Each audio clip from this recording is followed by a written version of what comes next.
Carson looked me dead in the eye through that video call and said, "Look, if you don't like the new policies, Mac, you can just resign and find somewhere that appreciates legacy thinking." That's when I knew this 28-year-old trust fund kid had just made the biggest mistake of his short corporate life. My name's Marcus Henderson, Mac to everyone who matters, and at 52 years old, I thought I'd seen every power play in the defense contracting world. 25 years since my Navy discharge, worked my way up from junior programmer to senior cybersecurity engineer at Apex Defense Technologies here in Austin. Built encryption systems that kept our soldiers safe overseas, designed protocols that made foreign hackers think twice about targeting American infrastructure. But Carson Wade, VP of Innovation and son of our CEO, had other plans for my life. It started that Monday morning when he called the all-hands meeting. Carson was broadcasting from the Dallas corporate office, that permanent smirk on his face like someone who thought an MBA from Stanford counted as combat experience. Hair too perfect for someone supposedly responsible for national security contracts, voice carrying that entitled tone they teach in business school. "We're implementing operational alignment for next-generation teams," he announced, clicking to a slide that looked like it was designed by a marketing intern. "Full-time on-site collaboration starts next week. No exceptions." People stared at their screens. I felt my jaw tighten because for 18 months straight, my quantum encryption project had exceeded every Department of Defense benchmark they'd thrown at us. And I did most of that work from my home office, same place where I'd been stationed since my wife Sarah started her cancer treatments. But apparently results mattered less than Carson's need to justify his corner office. Then came the real sucker punch. All research and development prototypes, plus any classified development work, must be logged in our centralized security repository. Full source files, technical documentation, access credentials. My office will review all intellectual property for patent consolidation and contract optimization. That's when my Navy training kicked in. 25 years of corporate life, but some instincts never fade. I recognized a hostile takeover when I saw one. This wasn't about security compliance. This was theft with a paper trail. "Carson," I said, unmuting my microphone with the calm I'd learned diffusing situations in the Persian Gulf, "does this policy apply to projects developed outside standard contract parameters?" He actually smiled wider. "Mac, anything relevant to Apex Defense's strategic roadmap falls under company purview. Even work done with no company equipment, time, or personnel. Honestly, your encryption stuff is probably too complex for our current initiatives anyway."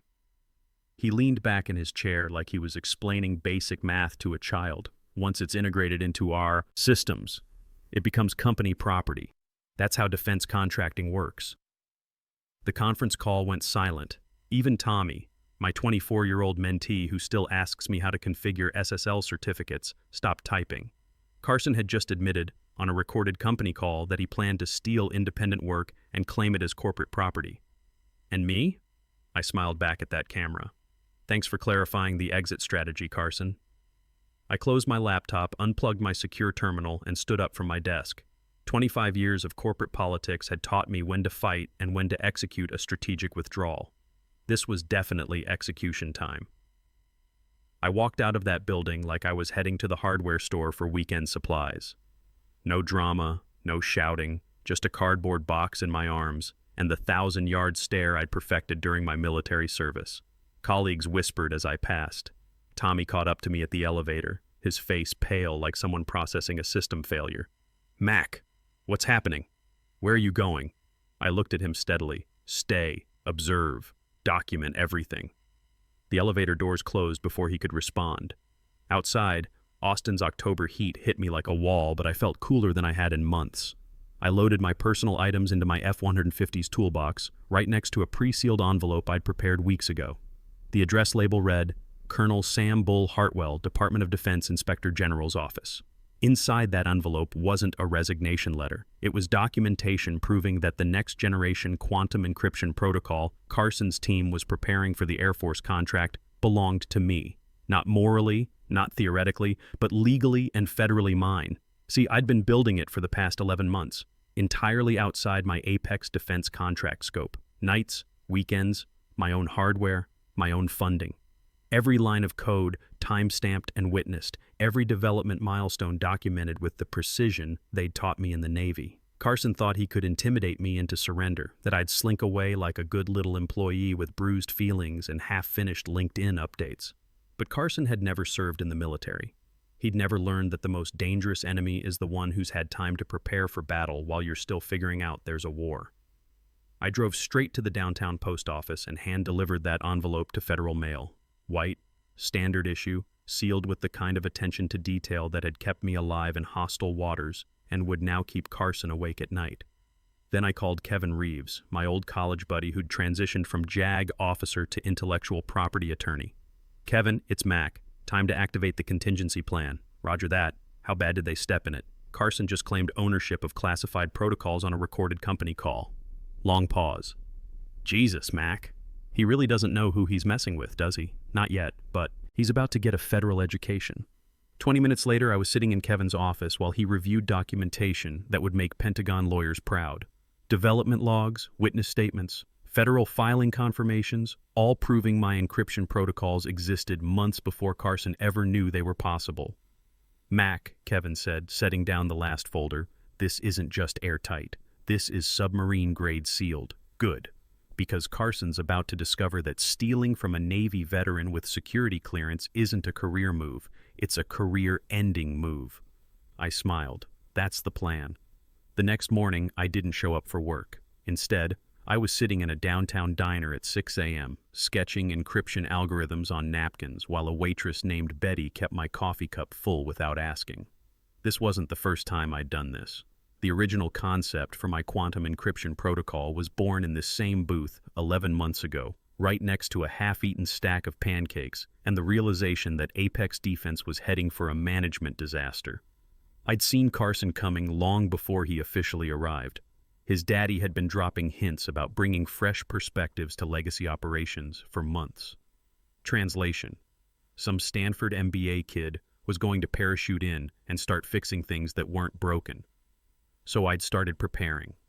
Every weekend for nearly a year, I'd been building something Carson couldn't steal because Carson would never know it existed. My personal laptop, my personal network, my personal time. Zero connection to Apex defense systems. I called it Ghost Protocol because it moved data so quietly even system administrators would miss it. The beautiful part? Carson's new intellectual property policy, designed to give executives more control, had actually created a legal loophole big enough to drive a tank through.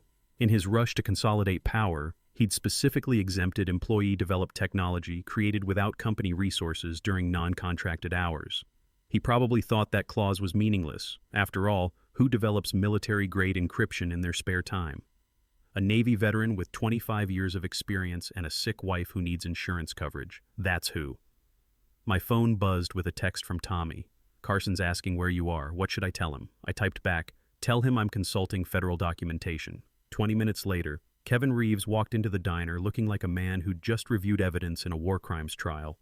He slid into the booth across from me and set a thick folder on the table. "Mac, I've been practicing IP law for 15 years. I've never seen documentation this thorough. Navy taught me to prepare for the worst-case scenario. Your worst-case scenario is about to become Carson's nightmare." Kevin opened the folder. 3 provisional patents filed under the Defense Production Act. Quantum encryption engine, adaptive threat response protocol, and your Ghost protocol. System. All registered to Marcus A. Henderson, private citizen. Timeline clean? Cleaner than a submarine engine room. Your first Git commit predates Carson's arrival at Apex Defense by 4 months. Your federal filing predates their Dominion project announcement by 6 weeks. Dominion. That's what they were calling the system they'd stolen from me. Carson had announced it during last week's quarterly review, describing it as revolutionary cybersecurity architecture that will redefine military communications. Revolutionary. Right.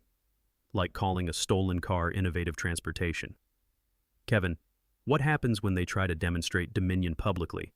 Without your core protocols? System failure. Catastrophic, embarrassing, career-ending system failure. And if they try to rebuild without my code? Impossible. Your encryption algorithms are integrated into every security layer. Remove them, and the entire framework collapses. Perfect. My phone rang. Sarah's name on the screen. "Hey, sweetheart. How's the treatment going? Good day today. Nurse says my numbers are improving. Her voice sounded stronger than it had in weeks. Mac, Tommy called the house looking for you. Said something about Carson being upset? Nothing to worry about, just some corporate politics. You didn't do anything crazy, did you? I looked across the table at Kevin, who was organizing legal documents that would destroy Carson's career. Define crazy. Marcus Henderson, what did you do? I protected our family's future, and I did it legally. Long pause. Should I be worried? About Carson? No. About paying for Emma's college tuition? Also no. After I hung up, Kevin leaned forward. Mac, there's something else. I've been tracking Apex Defense's contract obligations. They've got a demonstration scheduled for the Defense Technology Summit in 3 weeks. Let me guess. Dominion's the star of the show, main attraction. DoD procurement officers, defense journalists, the works. Carson's betting his entire career on a successful public launch. How public? Live streamed to the entire defense industry. If Dominion fails during that demonstration, Carson's finished. Worse than finished. He'll be radioactive. No defense contractor will touch him after a failure that public. I sipped my coffee and thought about the Ghost protocol sitting on my personal server, every line of code legally protected and completely inaccessible to Apex Defense. Kevin, how long do we have before they realize they can't make Dominion work based on their development timeline? They'll hit the critical failure point in about 10 days, right when they're supposed to be finalizing the demonstration, and there's no way they can reverse engineer my work. Not without triggering federal compliance alerts. Your protocols are protected under classified technology statutes. Any attempt to access or reproduce them without authorization becomes a federal crime. So Carson has 2 choices. Admit he stole classified technology or watch his career implode on live television. Those are his options. I stood up, left a $10 tip for Betty, and shook Kevin's hand. Keep monitoring their progress. I want to know the exact moment they realize they're screwed. Where are you going? Home. To spend time with my wife and make sure our daughter's college fund is secure. Mac, aren't you curious about how this plays out? I smiled. Kevin, I spent 8 years in the Navy. I know the difference between being on a submarine and watching one sink from a safe distance. And which one are you doing now? I'm on dry land with a life jacket. Carson's the one underwater. As I walked to my truck, my phone buzzed with another message from Tommy. Carson called an emergency engineering meeting. Says we need to accelerate Dominion timeline. Everyone's freaking out. I typed back, document everything. And Tommy, update your resume. The next 10 days were going to be very interesting. Day 7 before the Defense Technology Summit, Tommy started sending me updates that read like a disaster movie script. Carson's pulling 16-hour days. Brought in 3 outside contractors. Everyone's walking on eggshells. Day 5. Encryption modules keep throwing error codes. Carson keeps saying, just make it work, but nobody knows how. Day 3. They're talking about canceling the demo. Carson locked himself in the conference room for 2 hours today. Day 1. Mac, this is bad. Really bad. I was sitting on my back porch that Thursday evening, watching Sarah tend her garden while Emma called from college to complain about her organic chemistry professor. Normal family stuff, the kind of evening Carson's corporate chaos couldn't touch. My phone rang. Kevin, Mac, they just filed an emergency patent application. For what? Dominion. They're claiming it as original Apex Defense intellectual property. I almost laughed. How's that going to work out for them? About as well as you'd expect. Federal Patent Office flagged it immediately. Conflict with existing protected technology. Your technology. So what happens now? Their application gets rejected. But here's the interesting part. Filing a false patent claim on classified technology? That's not just civil court anymore, Mac. That's federal prosecution territory. Friday morning, the day before the summit, I got a call from Colonel Sam Bull Hartwell. We'd served together briefly in the Gulf back when he was just another Navy lieutenant with opinions about proper protocol maintenance. Mac, I've been reviewing your documentation. This is some impressive work. Thank you, sir. Also some impressive preparation. You've been planning this for a while, since the day I realized Carson was going to steal everything I'd built. Son, I've got to ask, did you leave any breadcrumbs? Any way for Apex Defense to make this work without your protocols? Sir, with respect, that would defeat the purpose. So when they try to demonstrate this system tomorrow, it'll fail. Completely. in front of DoD procurement officers and defense journalists, and their competitors, and anyone else Carson invited to watch his moment of glory. Long pause. Mac, I've seen a lot of careers end in my time, but I've never seen someone dig their own grave this thoroughly. Carson did the digging, sir. I just handed him the shovel. Saturday morning, the Austin Convention Center. I wasn't supposed to be there, but I'd bought a general admission pass under the name M.A. Henderson. Sometimes you need to watch your handiwork up close. Apex Defense had booth 207, center stage, directly across from two competitors showcasing next-generation military encryption. The same field Dominion was supposedly going to revolutionize. Carson arrived in a tailored suit that probably cost more than most people's monthly salary. He was flanked by Tommy, two senior engineers, and a marketing specialist who looked like she'd rather be anywhere else. They wheeled in branded displays, demonstration hardware, and a live demo setup loaded with what they thought was the Dominion system. I positioned myself 3 rows back, wearing a baseball cap and the kind of anonymity that comes with being 52 and invisible to people like Carson. The morning sessions dragged on, presentations about next-generation warfare, cybersecurity challenges, emerging threats, standard defense industry material, but everyone was waiting for the afternoon demonstrations. At 2 p.m., Carson took the stage. Ladies and gentlemen, today, Apex Defense Technologies will demonstrate the future of military cybersecurity. Confident, polished, completely unaware that his career was about to crater in front of 300 industry professionals. Dominion represents a quantum leap in encryption technology, real-time threat assessment, adaptive security protocols, and autonomous defense capabilities that will revolutionize how we protect our nation's communications. The audience clapped politely. A few people took notes. Carson gestured toward the large screen behind him. Now we'll show you Dominion in action, live, real-time against simulated enemy attacks. The demonstration began. For about 30 seconds, it looked impressive. The interface loaded. System diagnostics ran. Numbers cascaded across the screen like something from a Hollywood movie. Then my ghost protocol kicked in. Actually, it didn't kick in. That was the problem. The system tried to access core encryption functions that weren't there anymore. Functions I'd removed when I left Apex Defense. Functions that were now protected under federal law and completely inaccessible to Carson's team. The screen froze. Error messages started popping up. Authentication failure. Core protocols not found. System integrity compromised. Tommy, visible in the wings, lunged toward the demonstration laptop. His fingers flew across the keyboard, but there was nothing to fix. The encryption engine wasn't malfunctioning. It simply didn't exist. Carson tried to stay composed. "We're experiencing some technical difficulties," he announced, his voice slightly higher than normal. The audience shifted in their seats.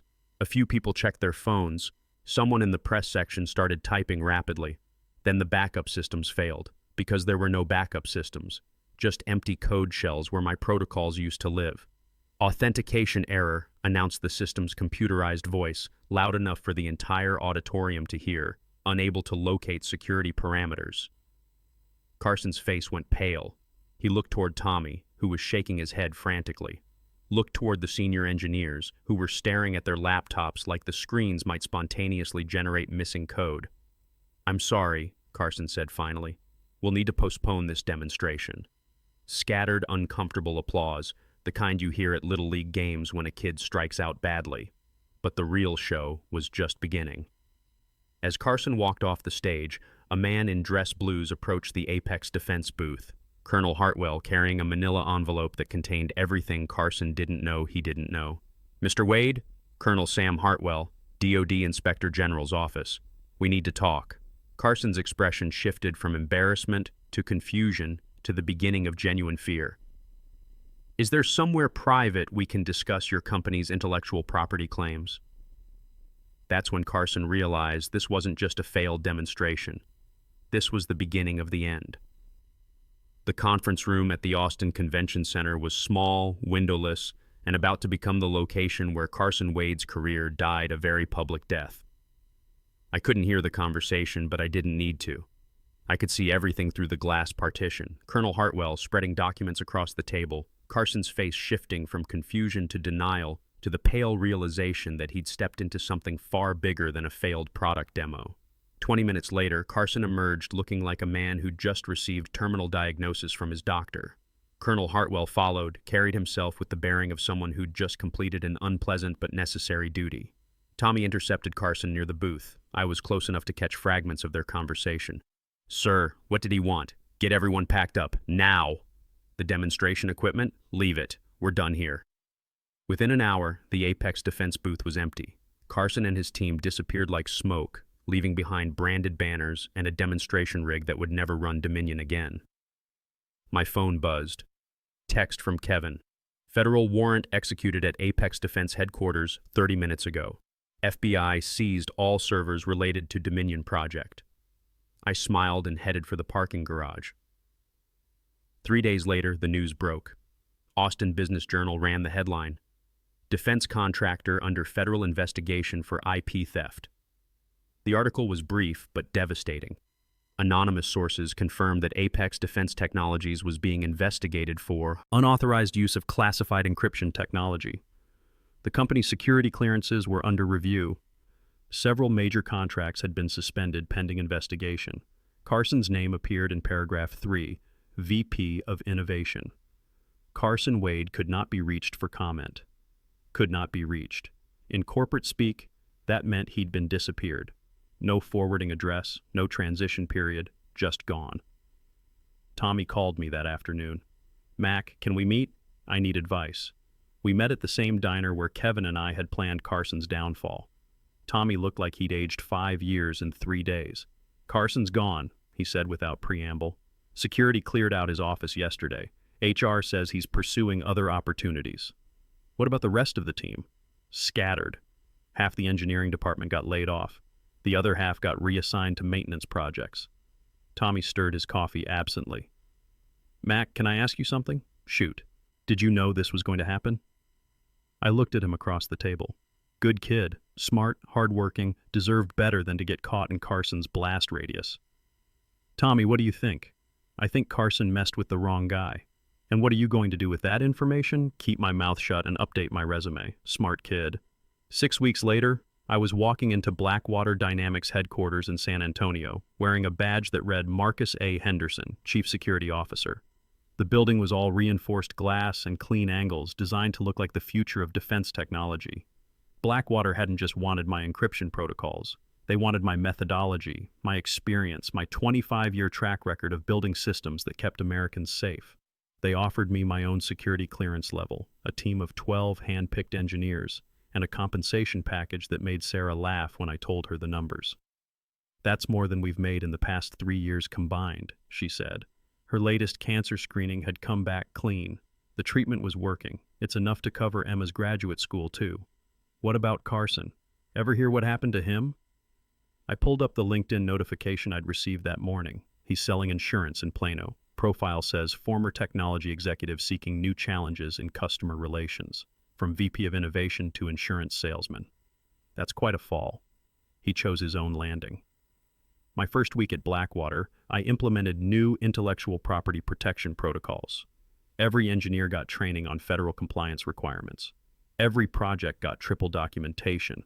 Every line of code got time-stamped and archived.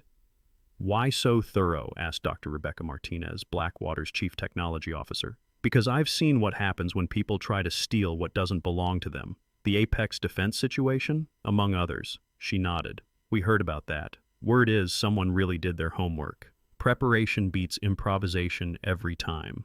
Military training, life training." 3 months into my new job, Tommy contacted me. He'd landed a position with a small cybersecurity firm in Denver. Good company, good prospects, far away from the smoking crater that used to be Apex Defense. "Mac, I wanted to thank you." "For what?" "For showing me what it looks like when someone fights back the right way." "What do you mean?" "You could have made it personal, could have destroyed Carson publicly, humiliated him, ruined his life for spite. Instead, you just let the system work." "Tommy, I didn't destroy Carson. Carson destroyed Carson. I just documented the process." "Still, that took discipline." "Maybe it did. Or maybe I was just too old for revenge fantasies." At 52, with a wife recovering from cancer and a daughter finishing college, I didn't have time for drama. I had time for results.